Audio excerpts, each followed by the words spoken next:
విచ్చేసిన మా నందమూరి ఆడపడుచులకు మరొక్కసారి నమస్కారాలు తెలియచేసుకుంటూ, మా Garapati Lokeshwaramma thank you so much అమ్మ. మీ రాక చాలా చాలా అదృష్టం మాకు.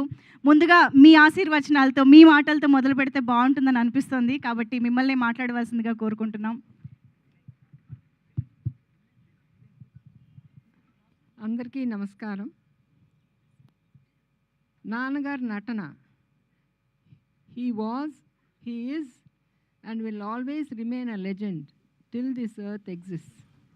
ఆయనకు ఆయనే సాటి అని నిరూపించుకున్న మహామనిషి. ఆ లెగసీని ముందుకు తీసుకెళ్ళటానికి ఆయన కొడుకులు మనవలు ఎంతో కృషి చేస్తున్నారు. ఫలితం వాళ్ళు కూడా ముందుకు దూసుకు వెళ్తున్నారు. ఇప్పుడు ఫస్ట్ టైం నందమూరి ఫ్యామిలీ చరిత్రలో మునిమనవడు అరంగేట్రం చేయబోతున్నాడు. మీ అందరి బ్లెస్సింగ్స్, బెస్ట్ విషెస్ చాలా అవసరం అతనికి. మీ ఆశీర్వచనాలే అతన్ని ముందుకు నడిపిస్తాయి.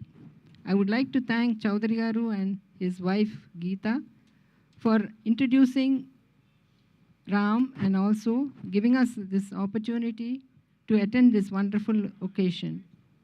I would like to thank the press and media also for their continuous cooperation and hope you will all continue doing so. మీ అందరి ప్రోత్సాహం చాలా అవసరం అతనికి. మీ అందరి ప్రోత్సాహమే అతనికి వెన్నెముక లాంటిది. ఇక్కడ విచ్చేసిన అతిథులందరికీ కూడా నా కృతజ్ఞతలు. ఎందుకు అంటే మీరెంతో పెద్ద మనసుతో ఇక్కడికి వచ్చి ఆ బాబుని ఆశీర్వదించారు కనుక. మన మధ్యన ఇప్పుడు జానకిరామ్ లేకపోయినా అతను ఎక్కడున్నా అతని కొడుకుని చూసి తప్పకుండా మురుసుకుంటూ ఉంటాడు. My best wishes to you also Deepika. May God bless you always అమ్మ. So thank you all once again. Thank you ma'am, thank you so much. అలాగే ఇప్పుడు దగ్గుపాటి పురంధేశ్వరి మ్యామ్ని మాట్లాడవలసిందిగా కోరుతున్నాము.